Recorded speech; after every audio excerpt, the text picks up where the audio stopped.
materials that we share with the folks in these webinars will be posted at that mathmodels.org website as well. And then, you know, you can kind of keep up with us. We don't have the date set or the speakers set just yet, but we're working on it because this is a brand new thing. So if you have questions about any of these things, my email I can put in the chat, and you can always send me an email if you have questions about future webinars, or please feel free to share this with your colleagues, because what we're hoping to do is really promote mathematical modeling both in the classroom and also engagement with math modeling through the contests like the HiMCM, et cetera. So I'll put my email address in the chat so you can find me. And without further ado, I think we should go ahead and get started. We have Greta Mills with us today. She is a good friend and a colleague that we've been working together on and off for a lot of years now. And we asked her to lead this webinar because she has had some, what I think is wonderful experiences with her kind of guiding her students to modeling and also kind of encouraging them to take the reins in terms of these open-ended problems. So without further ado, I've got Greta Mills with me. Thank you. Thank you so much, Maria. And I really appreciate having the opportunity to just share a little bit about what I've done with some of my classes over the years. And hopefully you'll find something of use or of interest. And maybe it will kind of spur you on to try a little modeling on your own if you haven't already done so. So the title of this is Modeling with Context to Authentic Problems to Foster a Modeling Mindset. It's really about developing the ability to look at messy open-ended problems through a modeling lens and allowing students to build comfort with modeling. I teach at Oxbridge Academy, which is a school in South Florida. I'm originally from New Hampshire. I taught for 18 years or so in New Hampshire, and this is my 8th year now in Florida. And it's a little different weather, but very much enjoying being down here as well. I do have a Twitter handle. I don't really use Twitter that much, but you're certainly welcome to reach out to me at mathteacher671. And of course, thank you to COMAP for allowing me to be a part of this. And you can also tweet to COMAP.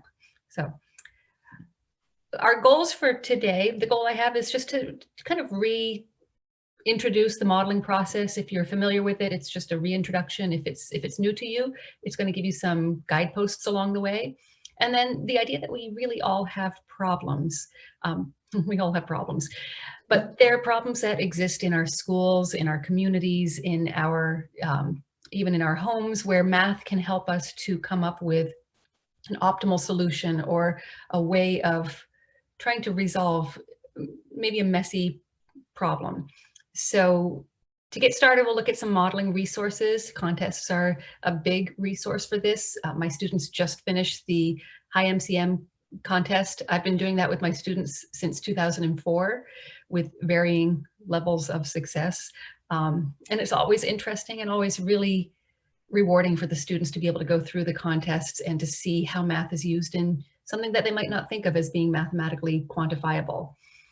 I really believe in student voice and choice, and I think that math modeling allows us to honor that and to give students a little bit of power over how they use their math and for what purpose they use their math.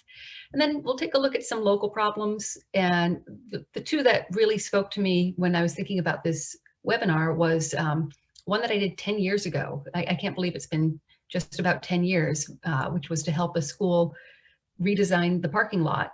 And then lunch lines, that's been an ongoing problem at my new school. And I thought we might take a look at that.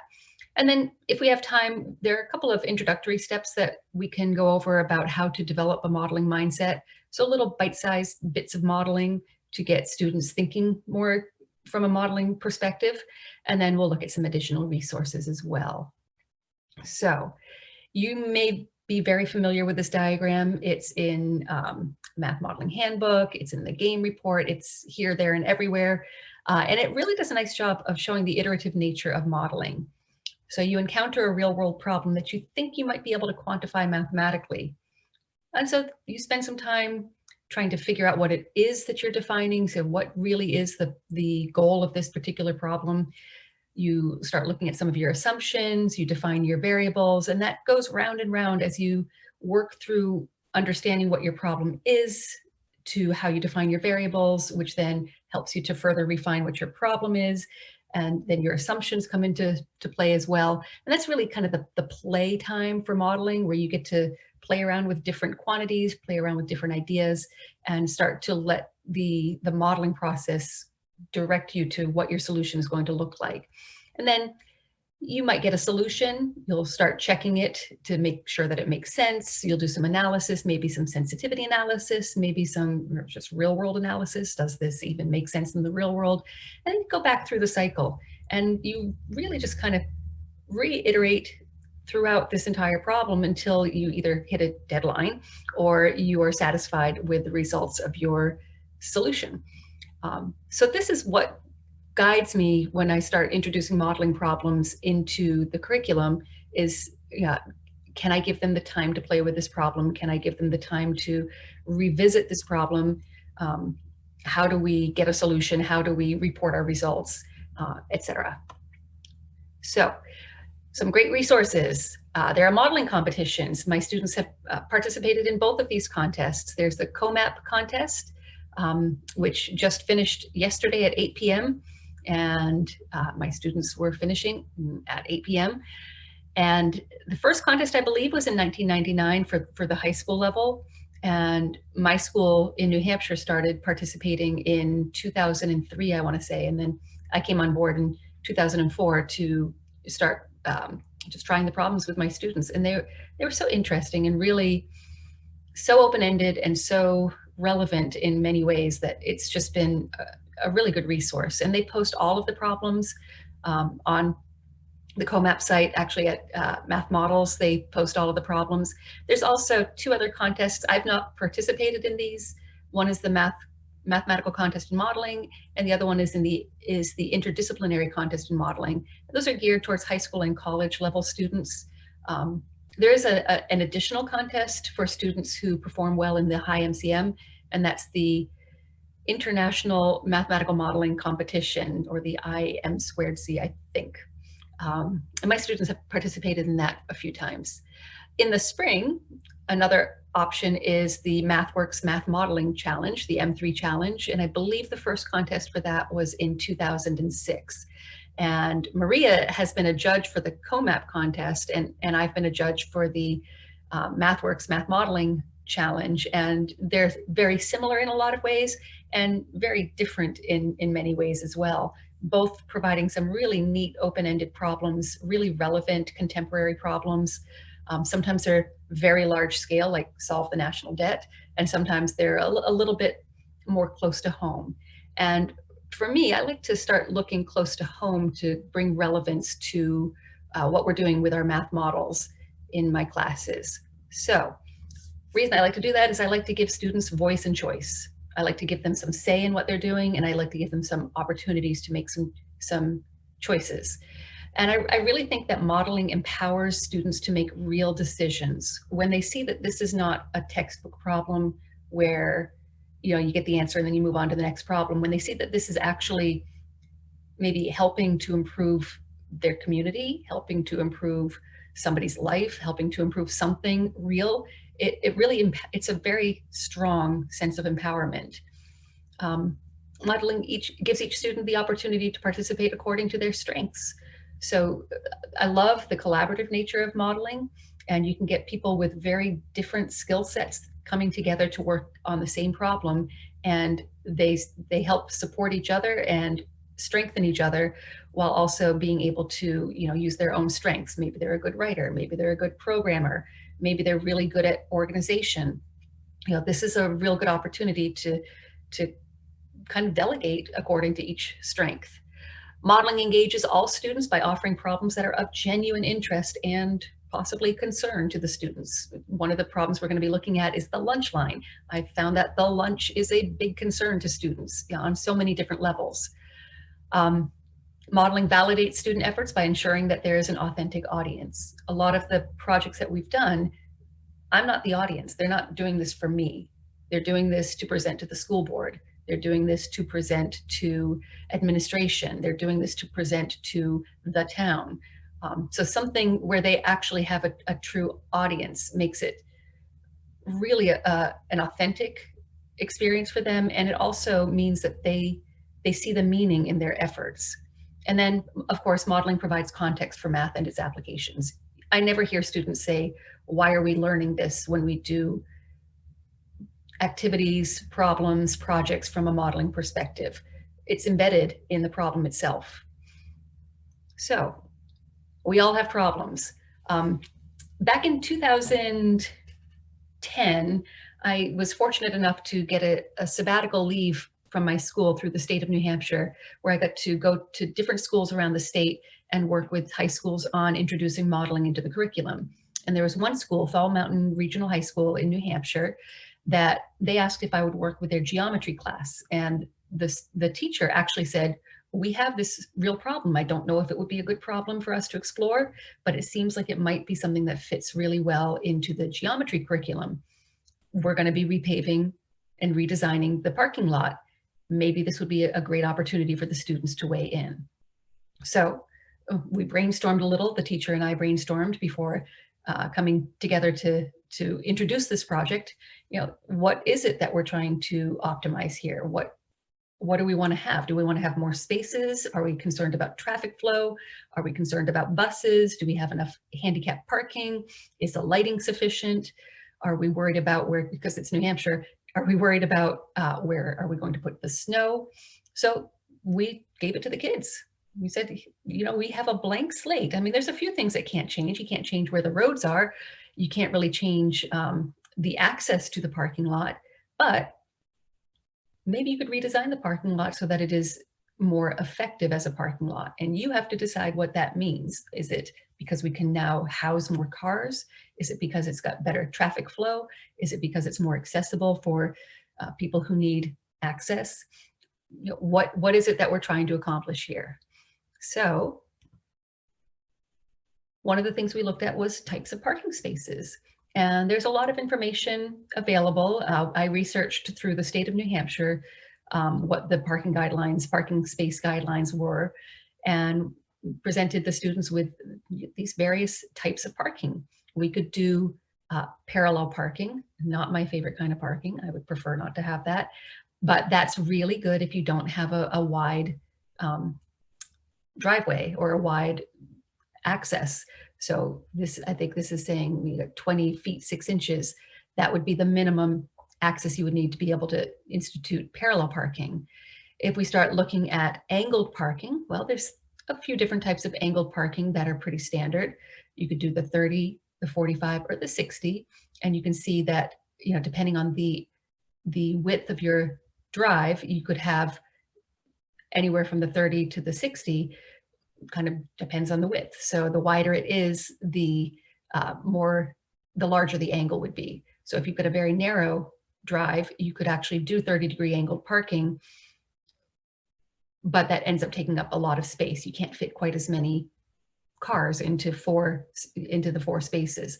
So there's sacrifices in each choice. You're sacrificing either number of cars, or you're sacrificing the width necessary to be able to put in the parking spaces. So this was something that we talked about with the class, and they did some different activities looking at, you know, a fixed parking lot.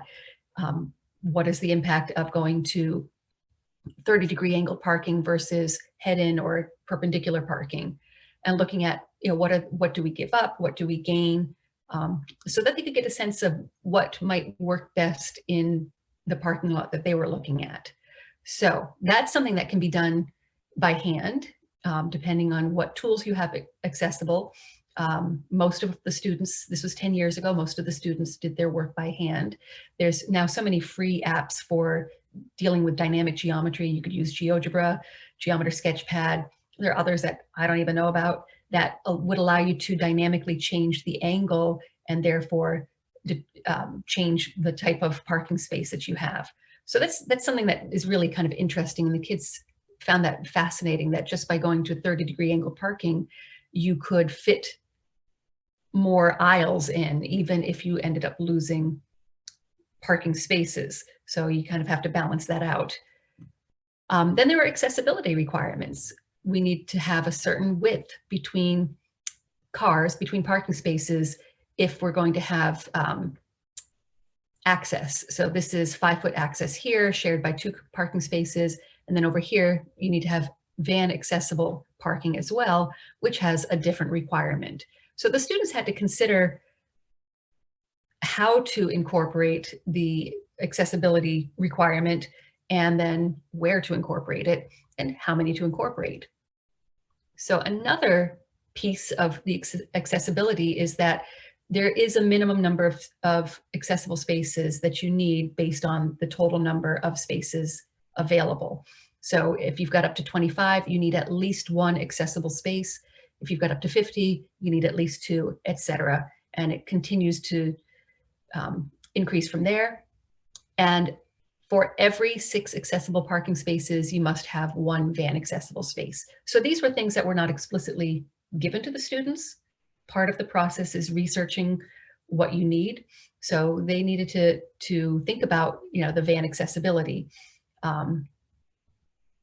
Yeah, so that kind of got them started. There are also lighting requirements, and we want to make sure that, the parking lot is safely lit. So where would we place the different lights to ensure that we have adequate lighting? That was a little bit beyond these students because they didn't know enough about how light dissipates to know what would be an appropriate amount of lighting.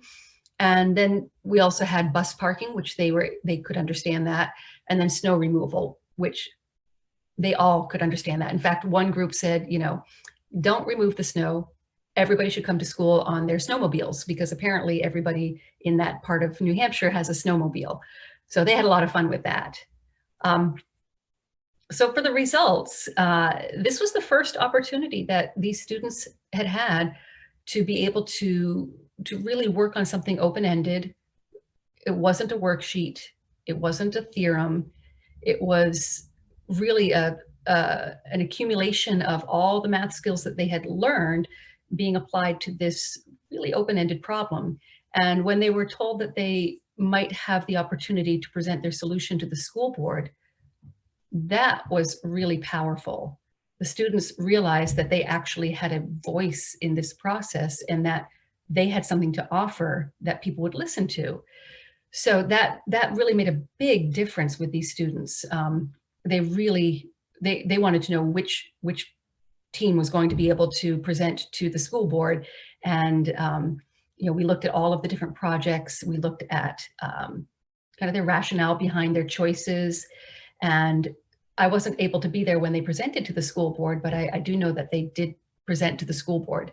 I don't actually know whether the school board took them up on their suggestions. So, yeah, so this is the parking lot. I just got that off of Google Maps just the other day. So this is what it looks like from its most recent image. And you can compare their parking lot design to what exists right here. And it's not too different from when I was there 10 years ago. What was really interesting is every single group included this tree. So there's a big tree in the parking lot. So this is one of the things that makes it really a personal and relevant problem for the community. That was a tree that was planted in honor of a student, and every student in this class knew that this was, you don't touch that tree. So that was something that was really important to preserve in their design. And so this is part of what makes it meaningful, is this is about their community. It's not just a parking lot, it's their parking lot.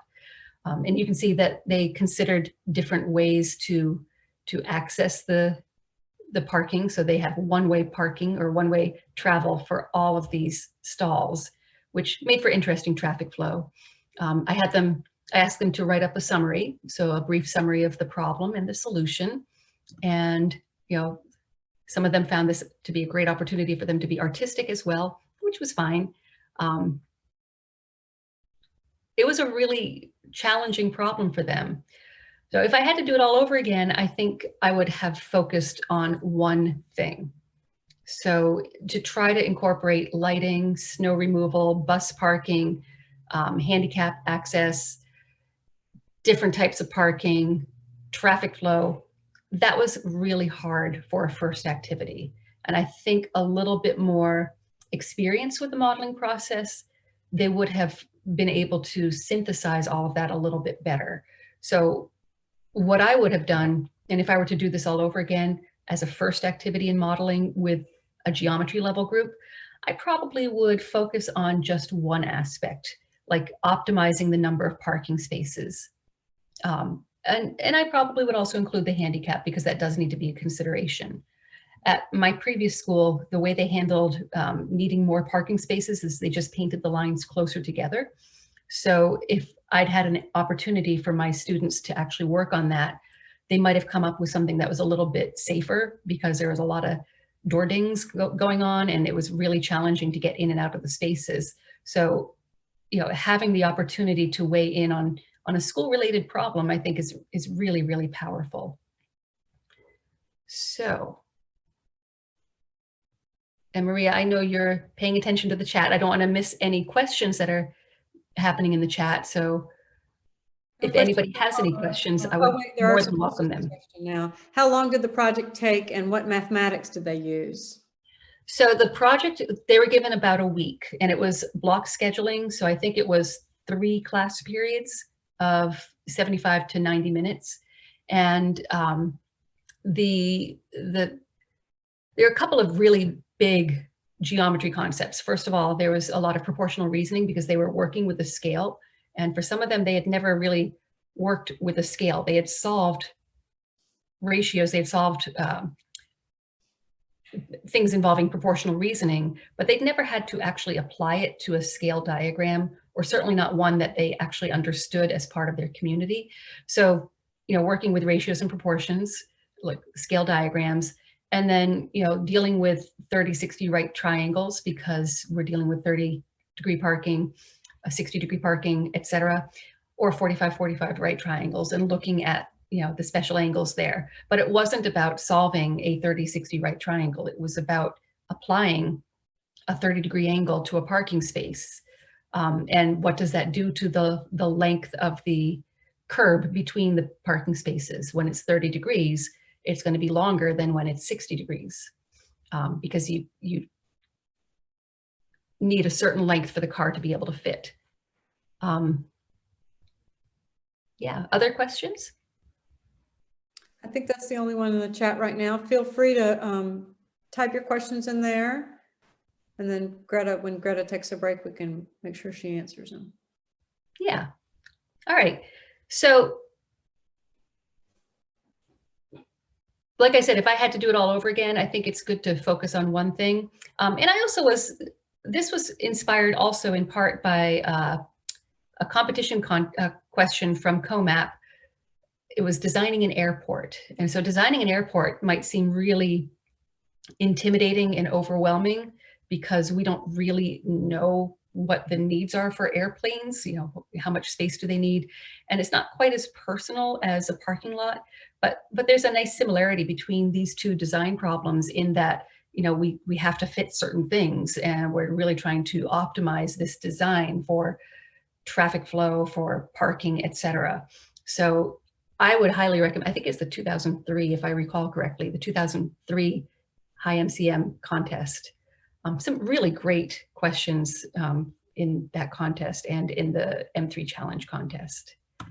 So the second problem, I've actually, lunch is a big deal to students. It's a huge deal. And I didn't include this in the presentation, but I will share the very first lunch problem that my students dealt with was my school in New Hampshire.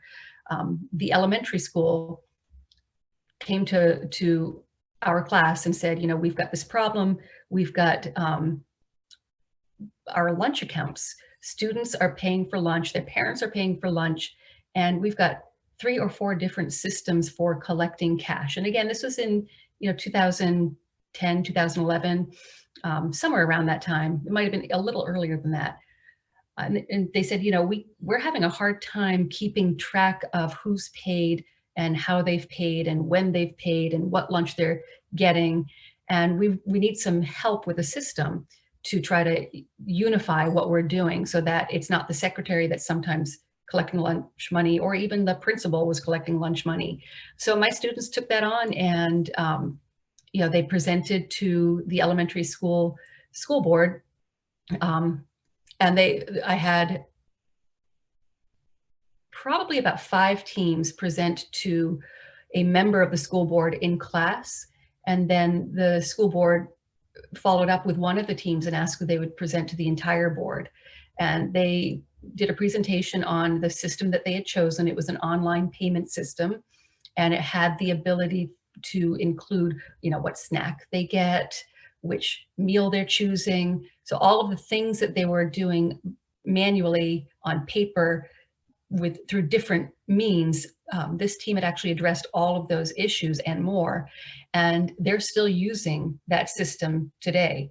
And I actually received a message from one of those students who worked on it, and he said, Ms. Mills, you remember working on that lunch problem? They're still using our solution, and so proud to be able to contribute to their community and to come up with something that was actually helpful. So this wasn't just an exercise for the students, it was actually something that solved a real problem. So in my current school, I started looking around for problems at home, so problems within our school community. And the first problem that we were given was a book storage problem. They wanted to design the book storage rooms to be able to access books easily, to be able to maximize the storage. It was a fixed room size. And they just didn't know how to set it up. So that was the very first thing that my modeling students at my new school attacked. And we presented it to the powers that be at my school, and they did not take our solution at all. So it was very discouraging to feel like you put in all this time and then your audience really isn't your audience. So I would say that if you're going to look for a problem close to home, make sure it's an authentic problem where people really are looking for a solution and want to hear what you have to say, because it's very discouraging when you're just being paid lip service. So then this problem came up. So we have a school that's pretty new. It's, I think, in its 10th year. And as it's grown, they had to expand into different existing facilities. So we opened up the new cafeteria in 2015, and there are 3 service stations, and we were finding that there were lots of long lunch lines, especially at the very beginning of lunch. And anecdotally, I was hearing from students that they were skipping lunch. So my math modeling class, this was, I think 7 students were in the class. It was one of my smaller groups. We decided to do this as a full class project. What is the problem and can we solve it? So this is just the blueprint of the cafeteria. And there's a couple of ways into the cafeteria. There's the set of doors here that go directly outside. And then you can't see it here, but there's a set of doors on the right-hand side. I don't know if you can see my mouse, but I can draw on it if that works. We can see your mouse too. Okay, good. I wasn't sure. So there's a set of doors on the right as well, but those go into a hallway, which is near the business office. And then there's this lone little door all by itself that just goes out to the green. There's really nothing there except grass. So most students come in these doors because it's the door to our other building where most of the classes are. So this gets a lot of traffic. There aren't many classes in this building, so people coming in from other classrooms don't really use this entrance very much, and nobody uses this entrance. These 2 doors go to the kitchen itself. And this is the salad station down here, and we have 3 stations for food. 2 of them are shown in this blueprint. That was the original design, and then a 3rd one was put over by the kitchen. So that was where they started. And we spent a lot of time trying to figure out what is the problem and how are we going to collect data on this problem? Because there was a lot of discussion. Is it really that the lunch lines are long, or are we just interpreting them as being long because we go at the very beginning and we're at the end of the line? Maybe 10 minutes in, it's not quite so long. And how many students are skipping lunch? So this is actually from the students' project. This is how they restated the problem. They said the amount of time it takes to lunch from entering the queue to being served discourages students from going to the cafeteria and eating the provided lunch. So that was their premise. And so they wanted to collect data and determine the factors that hinder the flow of the service queue. and they wanted to make lunch an enjoyable experience.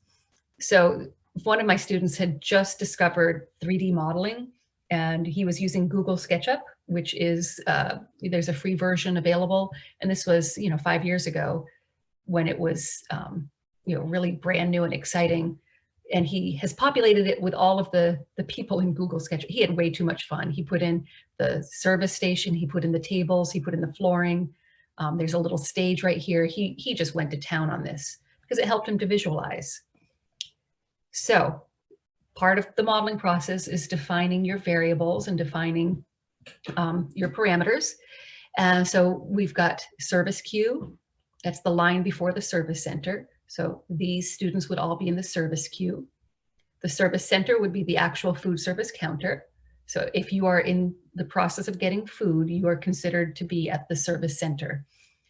The oven is the actual process of receiving that service, and the cook time is the time it takes to receive the service. Now, they're not calling it oven and cook time because this is food, although it's kind of a neat little connection. The software that we used is called Stella, Systems Thinking Experiential Learning Laboratory Activities, I think, which is software that was created in New Hampshire and that I used in my modeling classes in New Hampshire, and I brought it down to Florida. I've since gone away from Stella because the iteration of the course that I teach now is not so much a strictly math modeling course. What I teach now is honors seminar, Artificial Intelligence and Computational Modeling. So it's learning how to code in order to learn how to do machine learning, basically. So we've gone away from the modeling in that particular class. But prior to that, we were using this software called Stella. And these terms are part of the software package. So it made sense in the context of this problem.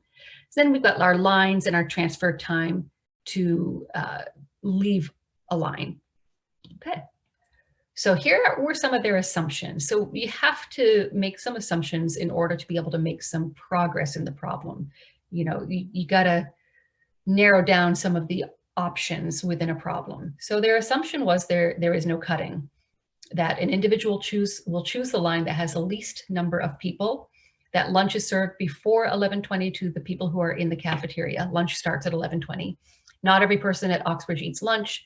The line will eventually diminish. People only get one plate of food at a time. People will get seconds, which we do allow at our school, at random times, usually during the second half of lunch, so they will get back in line. The second half of lunch is negligible. Salad bar and drink tables do not have an impact on the lunch lines. And many students do not eat lunch because of the length of the lines. So this was the set of premises that they were working with. And there was really actually one very faulty premise, and I'll talk about that in a moment. So they had to come up with a way of collecting data. And this was 5 years ago, and we didn't really have a whole lot of software that could tabulate data easily. So they came up with a really creative method. They had a timesheet, and they had these little strips with all the times in 1 minute increments listed on that sheet. And they would have one person at the beginning of the line, like right here, like once they get through the doors, and one person at the service line, and one person at the exit of that line. And what they would do is every 10th person, they would circle the time on that slip and hand it to that person as they enter the line. So they kind of took this from, the theme parks where sometimes you're given like a little lanyard with something on it, and it's for them to be able to track the amount of time that it takes for you to go through a line at like Disney World or something. So that was the thinking behind their method. It was really quite fascinating to hear them talk about how they were going to collect data on how long it takes to get to the service line, how long it takes to get service, and how long it takes from beginning to end of entering the line and then exiting the line. So they hand it to one person, like every 10 people, they hand a slip of paper to with the time circled. And then when they get to the second person takes their slip of paper, circles the time, and then gives it back to the student or the teacher. And then when that student or teacher leaves the line, there's a third person to collect that slip of paper, and they'll circle the time that's listed at that point. And so they should have 3 times circled on every slip of paper collected. And it was really fascinating. They used different colors so that they could distinguish between the people, but also, you know, it's going to be obvious who's first and who's second and who's third. Okay. So they found this information depending on whether they were using the outdoor exit or the indoor exit. They found that to get from line 1, it took 5 seconds. Line 2, which was further away, 22 seconds, and line 3, which was the furthest, 27 seconds.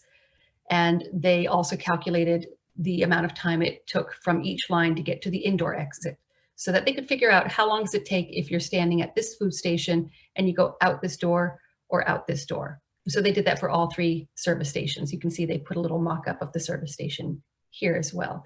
And they assumed that the average walking speed was 4.16 feet per second.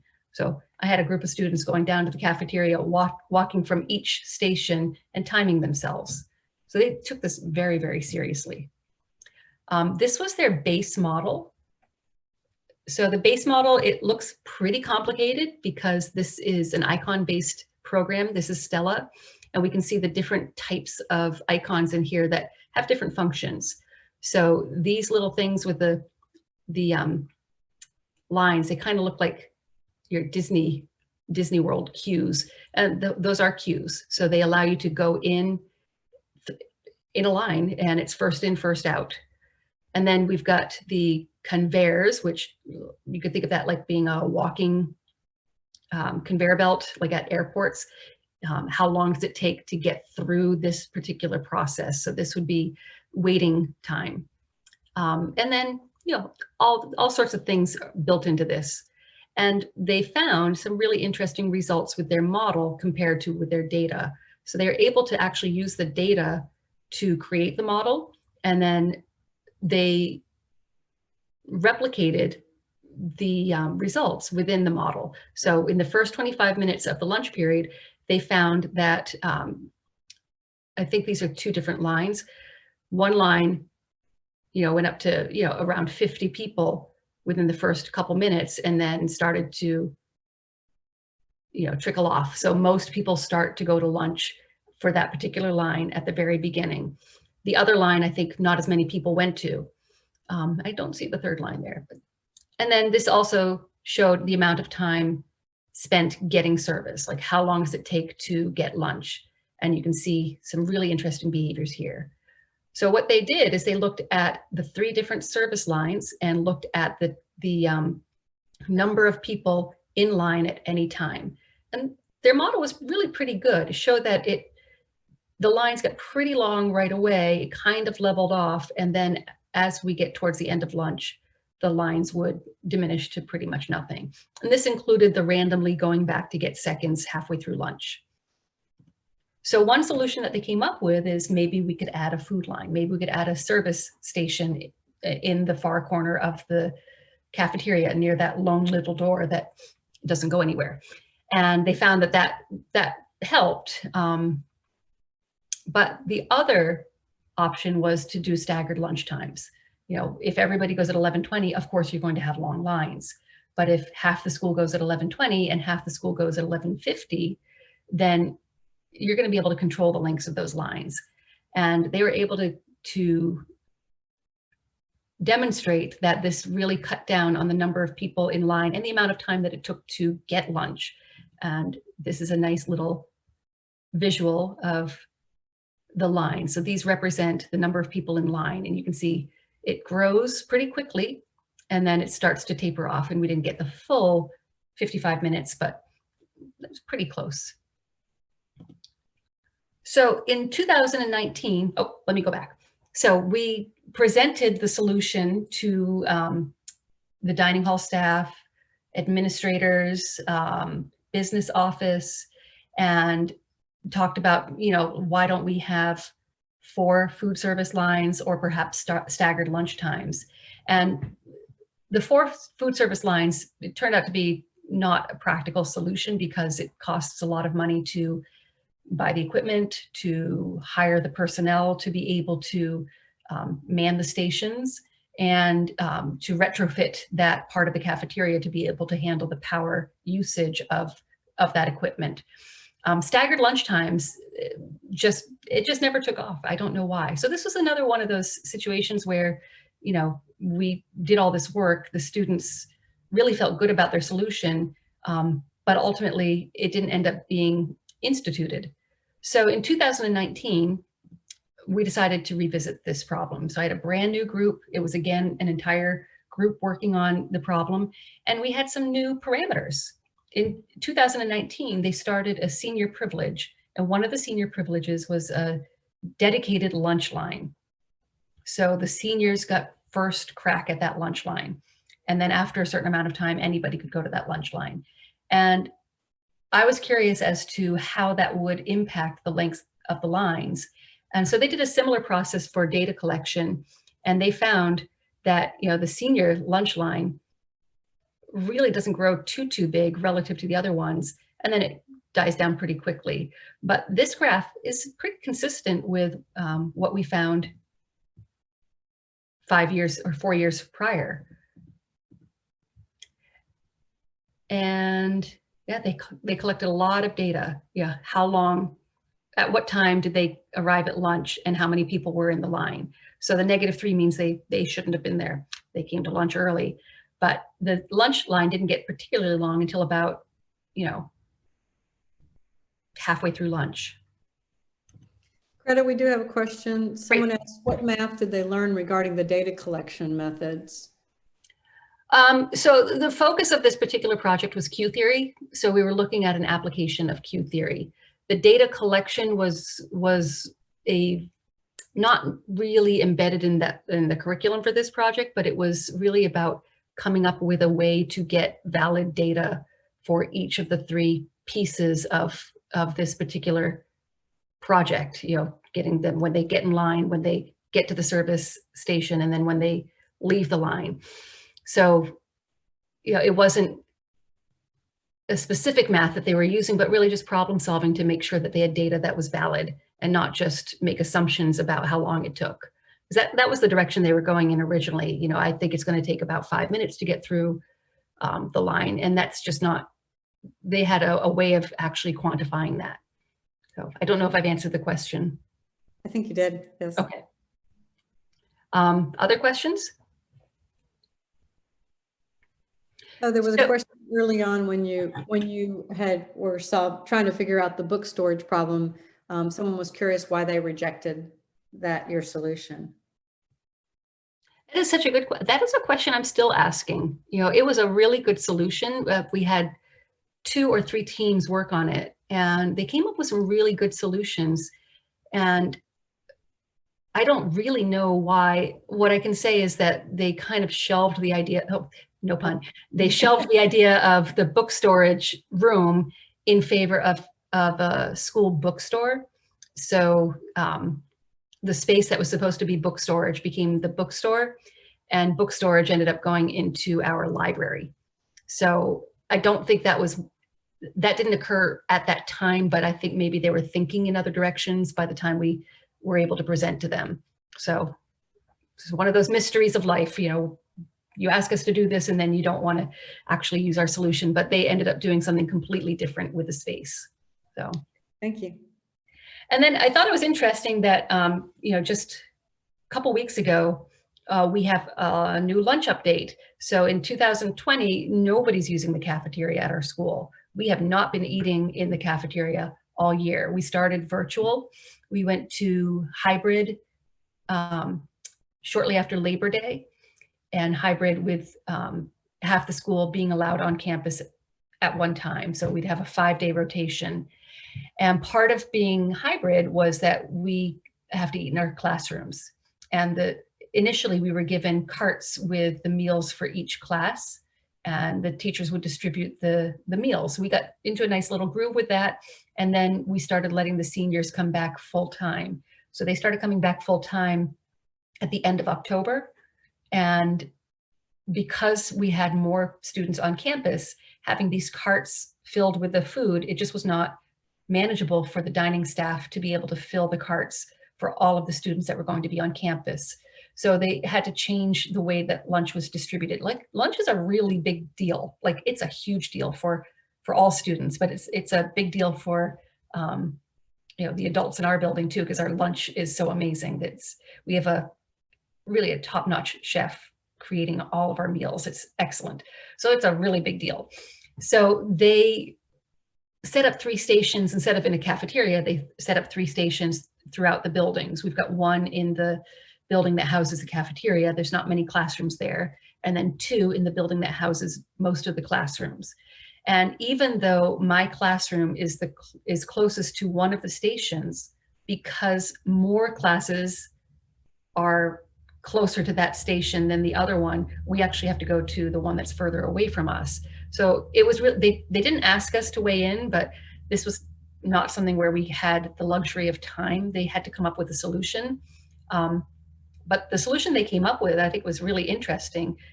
How do we get all students and staff through the lunch line while maintaining social distance and maintaining the 2 separate directions of traffic flow? We've got the dividers in the hallways to make sure that we've got one-way traffic on either side of the divider.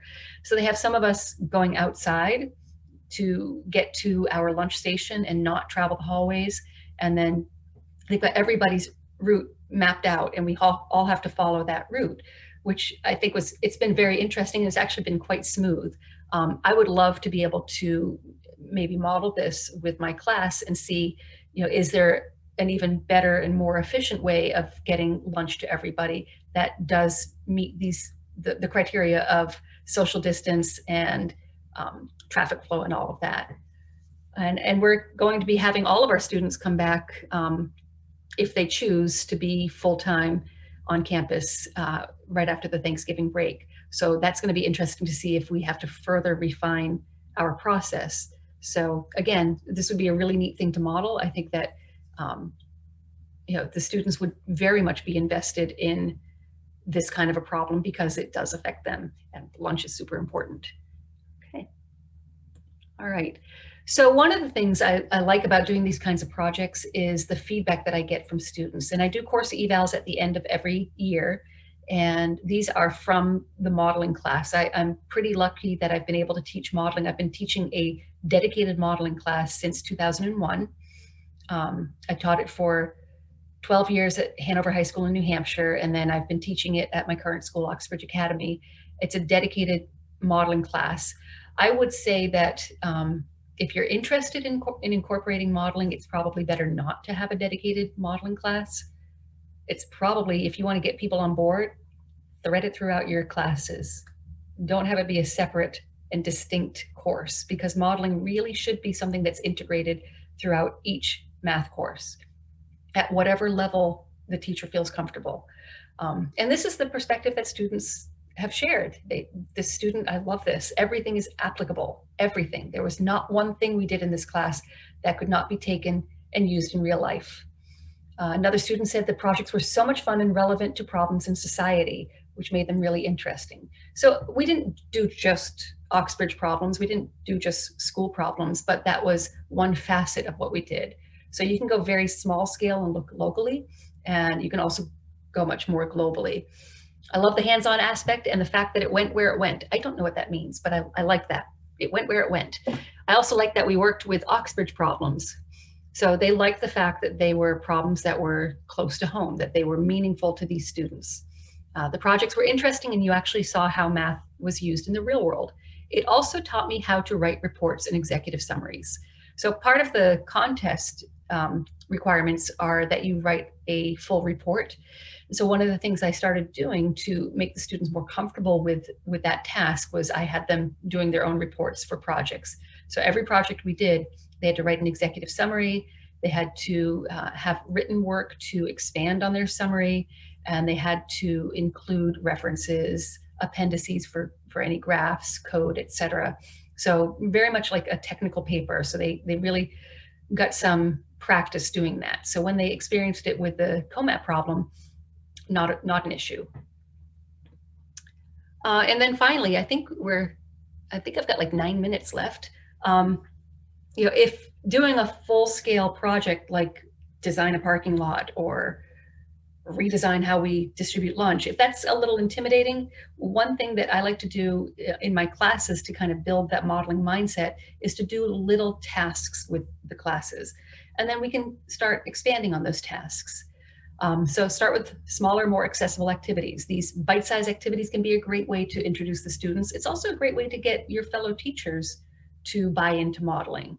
You know, if you're just doing an activity, you know, that's something you can maybe do in one day. It's less intimidating than a full project.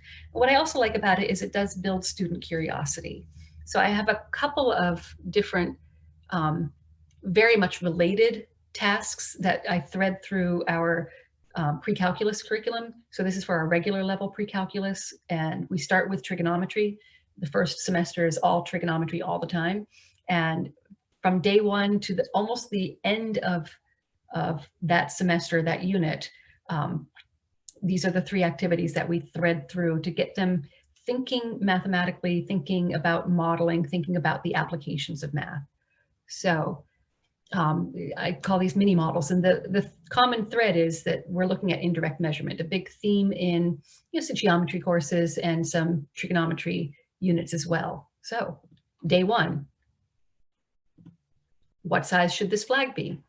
So the premise is, and it's actually, again, based on a real problem. Hurricane Irma hit a few years ago, and we were out of school for over a week. And when we came back, all the flags had, if they hadn't been taken down, they were completely destroyed. And so we had to buy replacement flags. Well, one of the things you want to make sure is that your flag isn't too big, because if it's too big, it could, if you fly it at half staff, it could touch the ground.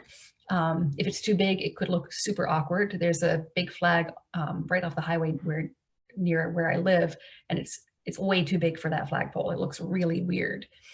Again, you don't want it to be too small. So there are some protocols for flag size relative to the flagpole height. So in order to determine the size of the flag, they need to know the height of the flagpole. And so there are a lot of different ways that students come up with to find the height of that flagpole. And I don't tell them how to do it. They have to come up with the method. And this is actually the very first day of school. That was the problem that they were given. And so some of them will use shadows, but in Florida, we can't be guaranteed that it's going to be sunny. There's often days when it's quite cloudy, and this day was the day that it was cloudy, so they could not use shadows. In addition, you can't really tell, but at certain times when there is a shadow, it goes down this embankment, so it's not level ground, so they have to come up with something completely different. So I have them come up with 2 or 3 methods that they might use, and they have to run it by me, and then we can go from there. So they can go figure out the height of that flagpole. Then we do a full class comparison of the flagpole heights and recommended flag sizes. And with the exception of the people who don't know how to read measuring tapes, it was a pretty successful activity. And I've done that every year that I've taught this class. Then, I love this picture. Maria's seen this picture so many times. I'm so sorry, Maria, you get to see it again. But I just think it's so fascinating. And this is a really good example of something that is in a lot of trigonometry texts called apparent size or angular size. So to me, this was much more relevant than figuring out what the angular size of the moon was, because the angular size of the moon is known. But what we don't know is how far was the photographer from this bridge. And we can use the fact that the rings and the moon are the same apparent size to come up with a proportion to determine how far the photographer was from the bridge. We've got some other information that's also known, like Tower Bridge. Wikipedia has all the measurements, so you can use a scale to come up with some kind of a proportion. And this was a really cool project, mini project.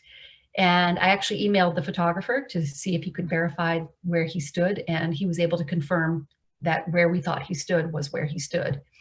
And then finally, I guess I like London. I was in London at the Tate Modern Museum, and there was this art installation, which was just a series of swings, just lots of different swings at different heights. And that's my colleague in the front and random people in the back. And what's really interesting to me is I didn't realize this at the time, but they are swinging with the same period. They're swinging at the same rate. So one thing that the students learn about with pendulums is that the the period is related to the length of the pendulum. So they could realize that, you know, those two swings have the same length rope. So then how tall is that swing? So these are little bite-sized things that just engage the students, get them curious. They can see the relevance in why they're learning about sinusoidal motion, angular size, right triangle trigonometry, all of those core pieces of trigonometry that suddenly have relevance and context because they see it being applied in the real world. I think we're getting close to being done. I just want to share a few additional resources. I know Maria already talked about Math Models that houses the COMAP problems, and you can find lots of resources there. I'm also a member of the Math Modeling Hub, which is just a repository of all sorts of modeling resources. It's a community. There's a lot of outreach going on right now. It's really starting to be fleshed out and to be a really active and important part of the modeling community. There's also Math Modeling, Getting Started and Getting Solutions, Computing and Communicating. Those are two handbooks. One is for the modeling process itself, and the other one is for looking at the communication and how can we use code to be able to address some of these modeling problems. And then the GAME report, which is the guidelines for assessment and instruction in mathematical modeling education, I think is what it says. Yeah. And then questions, comments, discussions. This is my contact information. That's my Twitter handle, which I rarely use Twitter, but it's fine. I'll try. And then I love this. What she actually does, she's working with a predator-prey model and simplifying the model, and what her parents think she does. She is mathematical modeling down the runway. So I think that brings us close to the end, and I don't know if there are questions or comments or anything like that, but I can stop sharing and then be part of the discussion. We did have a couple of questions about resources, and you put the hub in there, and I also put a link to the hub that's free. You can join, and there it's gradually being populated with resources like Greta said, and they are, the GAME report has lots of resources for actually K through 16. It has, you know, like very nice narrative about how, what it is that the teacher's role is, and also kind of thinking about rubrics, you know, how do you assess these projects? So there's great reports, and the GAME just got translated into Spanish. So if you know people in other countries who are interested in GAME, I think that will be housed on the HiMCM website and the COMAP website. I will double check with that. I put my email there if you're interested in learning more about the Spanish translation of GAME. But I think your examples were fantastic, and it's great to hear how the students really get engaged with these problems. Does anybody out there have other questions or comments for Greta? We really appreciate you being here. And I really appreciate having the opportunity to share. The projects themselves, it's less about the specificity of the project and more about how you can tie it to your community. So if there is something in your community that maybe your students can have a hand in improving, resolving, connecting, I think that's awesome. Great. Yep, Thank you. Thank you so much. And again, if you have any questions, you could email us. And if you, for some reason, can't find the resources, just let us know. I'm also on Twitter. I'm Math Modeling, at Math Modeling. But we really appreciate you, Greta, sharing your insights and your time and your experience and those of your students. Looks like folks are giving you some love in the chat. I really appreciate it. Like I said, this was a lot of fun. And the COMAP and HiMCM, they have such great resources.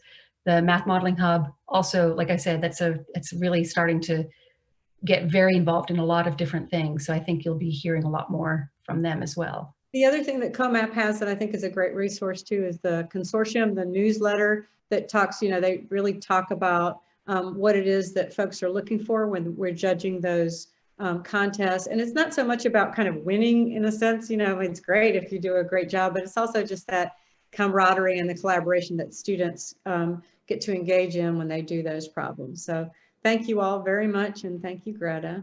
Thank you. Okay. We'll sign off. Bye. All right. Bye, guys.